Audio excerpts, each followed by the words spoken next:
সকাল থেকে দুপুর পর্যন্ত এক নিঃশ্বাসে সংসারের সমস্ত কাজকর্ম সেরে 10 মিনিট নিজের জন্য একটু সময় বার করি। রাধে রাধে বন্ধুরা, তোমরা সবাই কেমন আছো?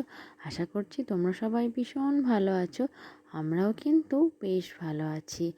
আজ হলো রবিবার, তোমাদের সবাইকে সাথে নিয়ে আজকের ব্লগটা শুরু করলাম। সাথে থেকো, আশা করছি আজকের ব্লগটাও তোমাদের বেশ ভালো লাগবে। তো বন্ধুরা, আমরা প্রত্যেক গৃহিণীরা সংসারের কাজকর্ম, তো এটা আমাদের নিত্যকার কাজ বলতে পারো। তো এই সংসারের কাজের ফাঁকেও নিজের জন্য অন্তত 10 মিনিট হলেও একটু সময় রাখতেই হয়। সকালবেলায় ফ্রেশ হয়ে এসে চুলটা ভালো করে ছাড়িয়ে নিলাম। রাতের দিকে চুলটা বিনিয়ে বেঁধে রাখি। আর এই যে সকালে উঠে ভালো করে ছাড়িয়ে ক্লিপ দিয়ে দিই। তো যেদিন শ্যাম্পু করি, তো সেদিন সকালবেলায় চুলটা তেল দিয়ে দিই। এই যে ভালো করে চুল ছাড়িয়ে ক্রিম লাগিয়ে একটু টিপ, আর এই যে সিঁদুর তো পরতেই হয়, ধরো আমাদের ওটা তো আমাদের সিঙ্গারের মধ্যেই পড়ে। তো তারপর সংসারের কাজকর্ম হাত দিলাম। তো প্রথমে একটু ঝাড়াঝুড়ি করে নিচ্ছি। তো কালকে তো বাইরের দিকটা সব ঝেড়েছি, তো আজকে ভাবলাম ছেলে ঘুমাচ্ছে যদিও, তবুও লাইট জ্বেলেই আমি এই ঘরটা ঝাড়াঝুড়ি করছি। না হলে না, এই সকালবেলায় না লেগে পড়লে বেলা হলে প্রচণ্ড দেরি হয়ে যায়। তো এখন ঘড়িতে বাজে 6টা, আর এখন থেকেই আমি আমার কাজকর্মগুলো শুরু করে দিয়েছি, যেহেতু আমার ছেলে এখন ঘুমাচ্ছে। তো বিছানায় গোছানো হয়নি, কেননা বিছানাটা আমার সব শেষেই গোছাতে হয়। তো তার আগে রুমটা একটু সুন্দর করে গুছিয়ে বাগিয়ে নিই। তো শোকেস আলমারিটা একটু কলিন দিয়ে বাইরেটা একটু মুছে দিলাম। আর কি বলো তো, ড্রেসিং টেবিলটা তো এটা সেটা জিনিস রাখাই থাকে, মেয়ের বইপত্র, ছেলের খেলনা, এটা সেটা। তো সেগুলো একটু ভালো করে পরিষ্কার করে, মানে যেখানে যেটা সেখানে রেখে দেবো। আর শোকেস ড্রেসিং টেবিলটা একটু সুন্দর করে মুছে দেবো। তো যতই মানে ড্রেসিং টেবিলে যে জিনিসগুলো রাখার কথা, সেগুলো তো একদমই নেই। তো পুরো ফাঁকাই বলতে পারো। তো যখন যেটা যে যেমন পারে সে তেমন রেখে দেয়। তো খালি করে আর সুন্দর করে একটু মুছে দিলাম। তো এগুলো রোজকার একটু মোছামুছি না করলে ধুলো পড়ে যায়। তো এদিকে কিছু টুকটাক কাজকর্ম সেরে নিলাম। তারপর এই যে সকালবেলা কালকে রাতে যে আমন্ড, কাজু, কিশমিশগুলো ভিজিয়ে রেখেছিলাম, সেগুলো সকালবেলায় উষ্ণ গরম জল খাই। তারপর আমি, তোমাদের দাদাভাই, মেয়ে, আমরা তিনজনই আর কি ড্রাই ফ্রুটস, গরম জল আর শুকনো মানে ছোলা ভিজে দিয়ে মুড়ি খেয়ে নিই। তো ছোলা ভিজে ছিল না বলে ওই ছোলা ভাজাই নিয়েছিলাম।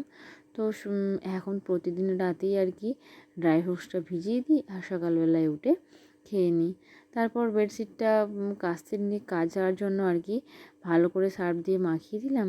তো ওটা ততক্ষণ ভিজুক, আর এদিকে আমি চপটা বানিয়ে নিই।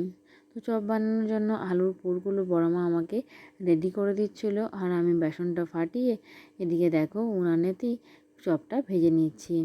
তো এখন বেশিরভাগ রান্না উনানেই হয়, মানে সকালে জলখাবারটা আগে তো গ্যাস ওভেনে করতাম, কিন্তু এখন উনানেই করি।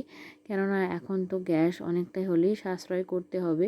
তো যত সাশ্রয় করতে পারবো তত আমাদেরই উপকার হবে। তো সেই জন্য সকাল থেকে মোটামুটি আমি রান্না উনানেই করি।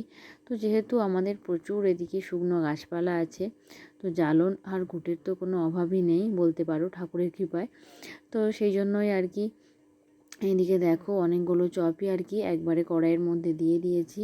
মোটামুটি ওই 9টা 10টার মতো হবে আর কি, একসঙ্গে ভাজতে দিয়ে দিয়েছি। আর বেশি করে তেল দিলে কি হয় বলো তো, একবারে অনেকটা করে ভাজা হয়ে যায়। তো মোটামুটি সকালবেলায় ওই 30-35টা মতো চপ বানিয়েছিলাম। তো এখন আর কি এটা প্রথমেই আর কি কড়াইটা যেটা দিয়েছি সেটাই তোমাদের সাথে শেয়ার করছি। তো এদিকে চপগুলো সব লাল লাল করে ভাজা হয়ে গেছে, আর আমি এদিকে একে একে সব তুলে নিচ্ছি। তো আমার আগের ব্লগে মৌসুমি লাইফস্টাইল থেকে দিদিভাই কমেন্ট করেছে, তোমার ভিডিও আমার খুব ভালো লাগে। তো অসংখ্য অসংখ্য ধন্যবাদ এত ভালোবেসে আমার ভিডিও দেখার জন্য। আর এভাবেই আমার সব বন্ধুদের বলবো, তোমরা আমার পাশে থেকো এবং কি বলো তো, একে অপরের আমরা বন্ধু হয়ে এভাবেই আমরা এগিয়ে যাব। তো এদিকে দেখো সব কটা চপ কিন্তু আমার ভাজা হয়ে গেছে। তারপর এই যে চপগুলো ভাজার আগে যে সার্ফ দিয়ে মাখিয়ে রেখেছিলাম, তো সেগুলো সব একে একে কেচে নিচ্ছি। কি বলো তো, একটু বেশিক্ষণ ধরে মাখিয়ে রাখলে না সেগুলো ভালো বেশ সুন্দর করে ছেড়ে যায়। তো এগুলো ময়লা খুব কমই আছে, কেননা এগুলো বেশিরভাগই সব রোজকার কাছা। আমার ছেলে আর মেয়ের জামা প্যান্ট তো রোজকার, সাথে আমারও তাই রোজকার কাছা। তো বেডশিটটা সপ্তাহে একদিন করে চেঞ্জ করে দিই। তো সেই জন্য বেডশিটটা বলতে পারো একটু নোংরা হয়, যদিও বাচ্চা মানে বাড়িতে বাচ্চা থাকলে তো বেডশিটটা এমনিতেই নোংরা হয়, যদিও ছেলেকে বিছানায় খুব কমই তুলি।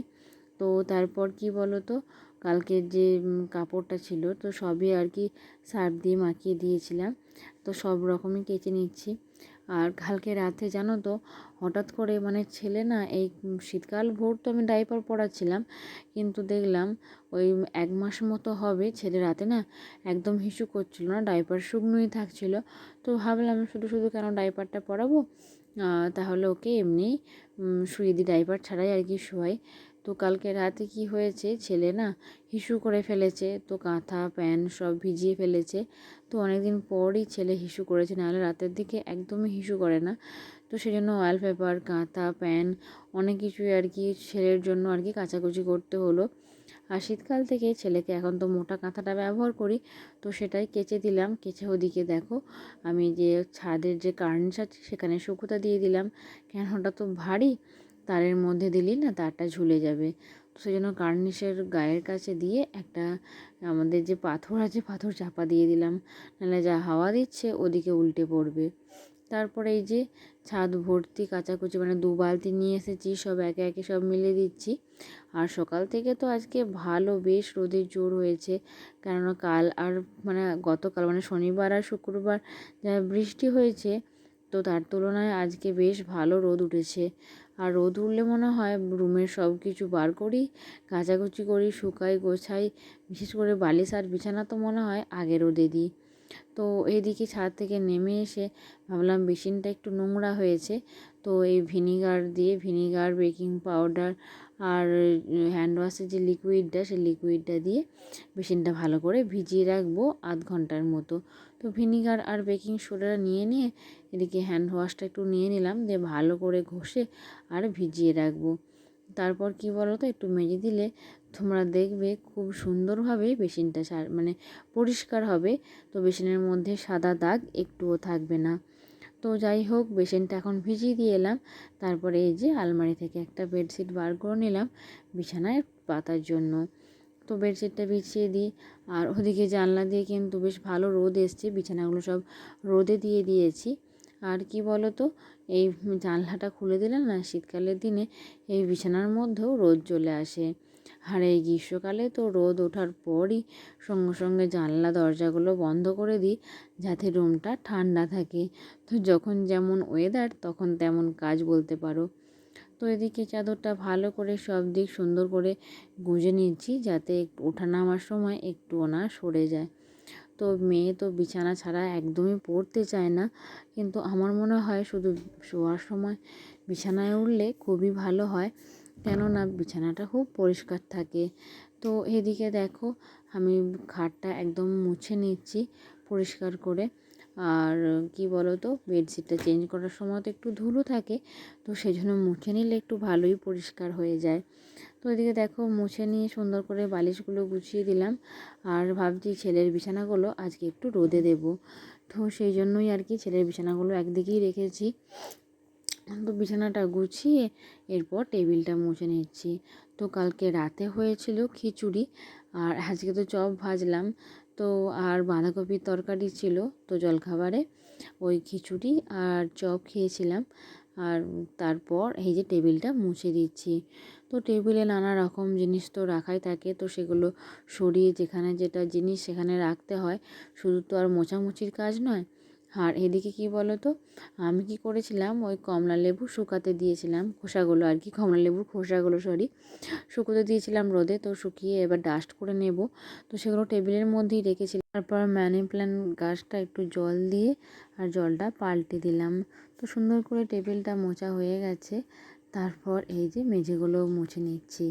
তো মেঝেটা মুছে নিয়ে তারপরে এই যে বেসিনটা ভিজিয়ে রেখেছিলাম, তো ভাবলাম যে ডাইনিংটা মোছার আগে বেসিনটা পরিষ্কার করে জল দিয়ে ধুয়ে দিলাম। আর দেখতেই পেলে বেসিনটা কত সুন্দর পরিষ্কার এবং চকচকে হয়েছে, তো পুরো সাদা ভাবটা একদম চলে গেছে।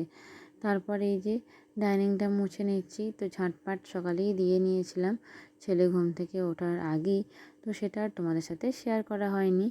তো তারপর এই যে মোছামুছির কাজটা করছি, তো একটু দেরি করেই বলতে পারো মোছামুছির কাজটা করছি। জলখাবারে খাবার খেয়ে মানে স্নান করার আগে মোছামুছির কাজটা করছি।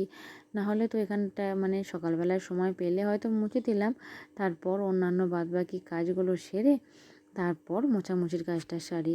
তারপর স্নান করি, স্নান করে নিয়ে পূজা করি। তো এসব করতে করতে অনেকটাই দেরি হয়ে যায়।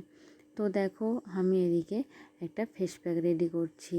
তো এদিকে নিয়ে নিয়েছি বেসন, তারপর নিয়ে নিলাম মধু, আর এদিকে নিয়ে নিচ্ছি কাঁচা দুধ, মানে দুধ দিয়ে আর কি এটা মিশ্রণটা আর কি একসাথে করব।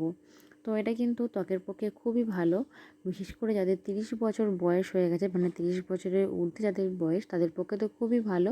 কেননা এটা না একবার মানে সপ্তাহে অন্তত 3 দিন ইউজ করলে ত্বকের মধ্যে কোনো মানে কী বলো তো, যে কোঁচকানো ভাবটা আসে না। কেননা 30 বছরের পর থেকেই আমাদের একটা ত্বকের চামড়ার মধ্যে একটা টান টান ভাব থেকে কমে যায়। তো এটা বেসনটা ইউজ করলে, বেসন বা মধুটা ইউজ করলে আমাদের মুখের যে চামড়া সেটা টান টান থাকে, এবং কি বলো তো, মুখটা খুব ভিতর থেকে পরিষ্কার হয় এবং গ্লো দেয়। তো যাই হোক, ফেস প্যাকটা মেখে খানিকক্ষণ রেখে শুকিয়ে স্নান করে নিয়েছিলাম। তো স্নান টান সেরে একদম চলে এসেছি তুলসী তলায়। আর আজকে না শ্যাম্পু করেছিলাম, আর শ্যাম্পু করলে কি বলো তো, এত চুল দিয়ে জল ঝরে, তো সেই জন্য আর কি গামছাটা এঁটেই রেখেছিলাম। তারপর শুকনো জামা কাপড়গুলো ছাদ থেকে নিয়ে চলে এসেছি, আর এখন সুন্দর করে গুছিয়ে দিচ্ছি। তো আমি যখন জামা কাপড় গোছাচ্ছিলাম, আমার ছেলে তখন ঘুমাচ্ছিল। তো সেই জন্যই আর কি ওই ছেলে ঘুমাচ্ছে আর আমি এদিকে বিছানা দিয়ে আর কি সব জামা কাপড়গুলো গুছিয়ে নিচ্ছি। আর তারপর ভাত খাবো। তো তার আগে গুছিয়ে নিলে কি বলো তো, জামা কাপড়গুলো গুছিয়ে নিলে যেখানে রাখবো সেই জায়গাটা তো অগোছালো থাকবে, দেখতে খারাপ লাগবে। তো সেই জন্য ভাবলাম একবারে গুছিয়ে নিই, গুছিয়ে নিয়ে তারপর খাওয়া দাওয়া হবে। তো কি বলো তো বন্ধুরা, আমাদের মানে সাংসারিক কাজকর্মের মধ্যে তোলা, কাচা, গুছোনো, রাখা, এগুলো একটা অনেকটাই ভূমিকা নেয়। তো অনেকেই এমন আছে যারা মনে করে যে সংসারে কি এমন কাজ, আমরাই জানি যে সংসারে কতটা কাজ করতে হয়। তো আজকের মতো এই পর্যন্তই। রাধে রাধে।